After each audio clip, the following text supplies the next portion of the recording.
Oh, hello there, Toxic Fandom. We're going to talk about The Rip, the latest in a long line of made specifically for Netflix movie releases starring Ben Affleck and Matt Damon. Matt Damon. We're going to talk about the good, the bad, the ugly, and the sloppy.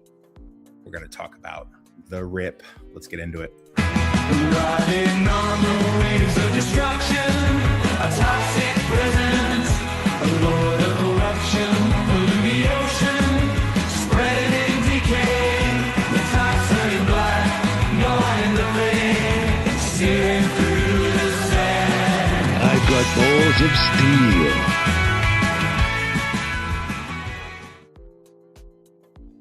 Yeah, so The Rip has just been released, and there's a lot of people talking about it. It's got a pretty high score on Rotten Tomatoes and some of the other shenanigans. But I'm going to tell you right now, I did not care for it. It's not very good. You can check out Northern English Bastard's review on it. He'd give it a pretty enthusiastic thumbs up, if not completely a win. Definitely something that he enjoyed. I'm going to have to park my car in a different garage on this one, kids, because this thing is just a bunch of crap. There's a lot of talk now that woke has ended and slop has entered, and there's no better evidence than this movie, because even though it has just a little slight bit of wokeness in it, the slop is ever present. So this is based on a true story that happened back in 2016, I believe it was, down in Hialeah, Florida, not far from where I am from, and not uncoincidentally, where I at that time looked a little bit more similar to Matt Damon than, I would actually care for. Yes, that's really me. No, it's not photoshopped. But Matt Damon plays the lieutenant of a TNT, a tactical team made famous by the Bad Boys movies, going after narcotics, and their specific tasking is asset forfeiture of the cash variety. One of the rules in this game is that the officers that take over whatever house they find a bunch of cash by ill-gotten means, they have to count it on site. So the true story is about a detective and his team that found a little bit over $20 million and had a tense 42-hour standoff with local cartels, flying drones over, driving cars by, and just basically making the situation horrible because they couldn't call in for backup, couldn't leave until they had all the money counted, and didn't actually know what their adversary's capabilities was. This is actually a true story, like I said, and it's a pretty compelling one. It's a lot more interesting than what Netflix has actually offered us with their adaptation. So if you have a mind to look up Detective Cassiano of the Miami-Dade TNT squad back in 2016, if you can find it, and there's some pretty compelling stuff on it. I actually found most of the videos and most of the history of it to be extremely taut and entertaining. Had they taken that and specifically turned that exact stuff with maybe a little bit of changes to the narrative, I think it would have been very good. But anyway, it isn't, and we're going to talk about what's bad. I will start off with what is good, but I will also say one other thing. This review, beyond being scathing, is going to be a spoilerific review. I repeat, there is a specific twist in this film. I am going to spoil it. I will be showing a couple clips to that effect. And if you do not want to have this spoiled, I will tell you when it's coming up. And right before I do it, you will have your final warning. And then you can either bow out of the video or hang tight. It's completely up to you. And there's my copyright disclaimer so that I can use whatever clips I'm using. Anyways, you have been warned. This is spoilerific.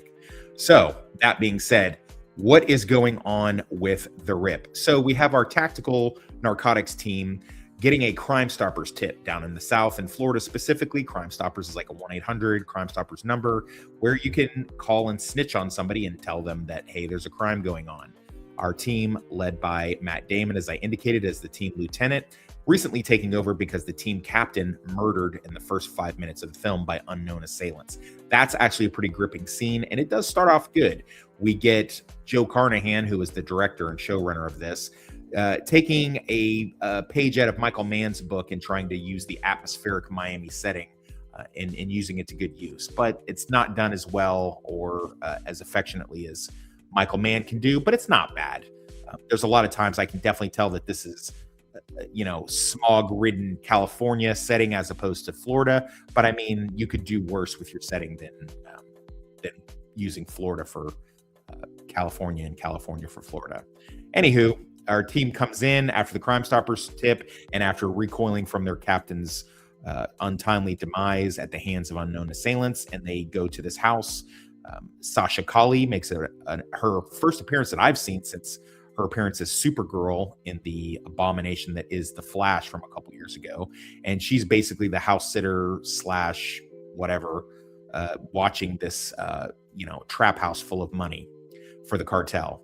The rest of the team is Steven Yeun as Detective Rowe, and we've got Catalina Morena as Detective Salazar. She's the one that's in charge of their cash-finding dog.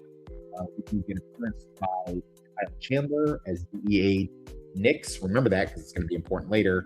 Scott Adkins as FBI Agent Byrne, who is the brother of Ben Affleck, the sergeant of the team. His name is Detective Sergeant Byrne. So there's a little adversarial relationship in there. Why they threw that in there, I don't know. I'm not really sure what the big obsession with Scott Adkins is. I don't get it. I don't know. Like I said, the true story of this is much, much more compelling. We have, this locked room scenario in which no one can leave. They can't get help in. They've got all this cash and they're basically surrounded. Had they stuck to that, which is a good 30, 40 minutes into the movie, then I think this could have been a great thriller. But unfortunately, it's not. And it's not helped by the lukewarm performances from Matt Damon and Steven Yeun. Ben Affleck does pretty good. He's actually pretty compelling. I don't think he gets a lot of time to shine in this. He does a lot of yelling, which he tends to do in a lot of his movies. But, there's good reason for it in this. So I like it. Apparently, there was some sort of relationship he had with the captain that was murdered, and that lends itself. Also, he's a bit of a cowboy wearing, 2 shoulder rig pistols, and he runs around doing, kind of his own thing. He's the maverick of the group, I guess you would say.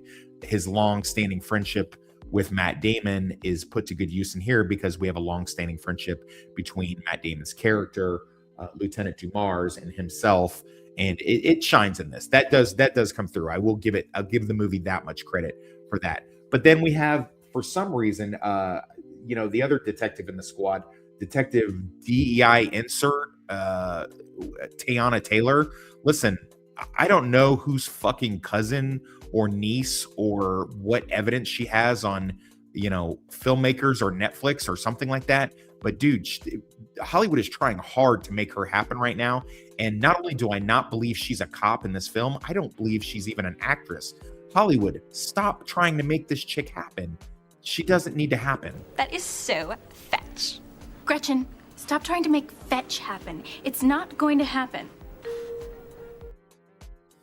Yeah, leave it alone, Netflix. It's really freaking ridiculous. Anyways, hopefully I don't keep seeing her in a bunch of stuff. Some people may or may not have remembered her from one battle after another. She's even worse in this. There's not one moment that you think that she's a cop. She's basically just DEI answer. That's why I said there's still like a little bit of wokeness left in this film. But anyway, I digress. We do get the locked room thriller. We do get the cash. Some of it does stick true to form with the story, but then it kind of devolves into this weird Bad Boys-esque action thriller type thing, or at least it tries to be. And I don't, it's not good. It's a bunch of gunfights that are completely improbable. Bullets are flying all over the place. Nobody's hitting anything. Plot revelations happen quickly and with no real explanation, even though Matt Damon and Ben Affleck went on this, kind of umbrella publicity tour to let everybody know that Netflix told them they've got to kind of lampshade all of the things that they do because people have, low IQs and even lower attention spans this day because of the TikTok generation. But I mean, the stuff happens and there's no basis for any of the twists or turns to happen. They just get revealed out of nowhere, and it doesn't make any sense. The strength of the movie is supposed to be someone on the crew is dirty. Who is dirty and why are they dirty? That's supposed to be the big crux of the story, but it never really comes to fruition. It never reveals itself to be anything other than just, oh, look, there was the snitch. And basically, if you're even halfway paying attention, you're going to know who it is the whole entire time. Like it's so easy. If you've ever watched Law and Order, you're going to figure out who the bad guys is automatically. This movie is at its best when it's the two main characters who I've been watching for over 20 years, from Good Will Hunting to everything else that they've been in together and separately. The movie's at its best when these two guys are challenging each other and challenging each other's authority in this situation, both having clear-cut but opposite end machinations and motivations for the things that they are doing. That's when this movie is at its best. I want to see the crime stopper tip. I want to see the piece of paper. I want to see the tip. Just the tip? Motherfucker, I am so far from seeing the fucking humor in this. Do you understand me? I don't trust you right now, and that's a fucking problem. Yeah, when they're yelling at each other and things are taut and dangerous, and you get a kind of, some people might call Matt Damon's performance subdued. I really think it's just kind of lazy. He's just totally in cruise control during this whole thing. This picture right here sums it up completely. It's just like, listen, are we getting a paycheck, Maddie? Yeah, Ben, we sure are. This is awesome. And as far as the big reveal, and here it comes, here's the big reveal. Here it is. Whoever heard 150K was you. And whoever called the house. What are you talking about? The voice on the phone said, take the 150K and leave. So yeah, Stephen Yen winds up being the rat. Oh my God, no, not Stephen Yen. No, Glenn, why? Why did you do it, Glenn? Why did you turn on us and work for the cartel? Back to it. Yeah, exactly. Where's Negan when you need him? But yeah, man, what a piece of shit this movie is. And it's getting a lot of high reviews. And everyone's kind of saying, oh, no, it's okay. It's not bad because, it's not really super woke. And it's better than I kind of expected it to be. But when did that ever become the barometer in which we look at films? Like, I don't get it. I love Northern Ink Bastard to death. God bless him. The link to his review will be in here. It's basically the polar opposite of my review. So if you did like this movie, or you're leaning towards wanting to watch it, even after I just spoiled the fuck out of it, go ahead and watch his review and maybe you'll side with him more. I really don't know as far as that goes. But this movie sucks. It's trash. It's another reminder that if it's true that Netflix is going to be the demise of modern cinema and everything's going to be on Netflix, man, it is just going to be a lot of us rewatching older classics, and we're just going to have to enjoy that, because this stuff is just not it, fam. It really is not. I did not have a good time. I will not rewatch or revisit this again. I had to kind of skim it again just in order to get this review done, and that almost took the life out of me right there. Like, it's not good. It's so highly improbable. And can anyone tell me what the big deal with Scott Adkins is? Why is he a thing? Like, I don't get it. I don't get why. Tiana Taylor, yeah, DEI insert, but what is the big cream in their jeans over Scott Adkins? Like, I don't know. It's improbable to me for some reason. Maybe somebody will explain it to me. If you have an idea of why Scott Adkins is so popular, please tell me in the comments, and I'd love to engage with you on it. But yeah, this is definitely a skip for me, guys. Hopefully this doesn't become like a whole series. Oh man, that would not be good. But I can remember reviewing Enola Holmes a few years ago and thinking there's no way that they would ever make a sequel to it if they didn't. If you're looking for a good reason to watch Ben Affleck and Matt Damon again, I'd suggest streaming or grabbing the DVD of Good Will Hunting and watch that. Their performances in those are a lot more dynamic than this. These guys obviously just did this fucking turd for a paycheck. That's really it. Ben Affleck's a little bit compelling, but Matt Damon is 100% in cruise control this entire time. This cast is wasted completely.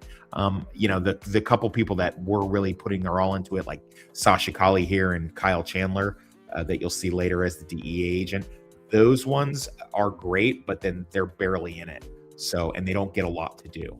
But at least it's good to know that they're both getting work, especially Sasha Calle, because I think she was horribly replaced as Supergirl, and I hope she does more stuff, man. I hope, if nothing else, the popularity of this Netflix film gives her a springboard to come back and do more things. Because not only is she not bad to look at, that's one thing Northern and I agree on, she's also a pretty good actress. I like it. I liked everything that she had to offer in here. But yeah, that's about it, man. I don't have anything else to say, and I'm sorry that there's not a better message for me to give you guys. I hate to shit on stuff. I don't like to be a birthday clown, But at the end of the day, if a movie's shit, I'm going to call it on it. And that's what this is. Total and complete dog shit. Waste of time. Bad Boys 2 light, basically. So I'm done. Later. Riding on the waves of destruction, a toxic presence, a lord of corruption, pollute the ocean, spreading in decay, the tops turning black, going in the flame, searing through the sand. I've got balls of steel.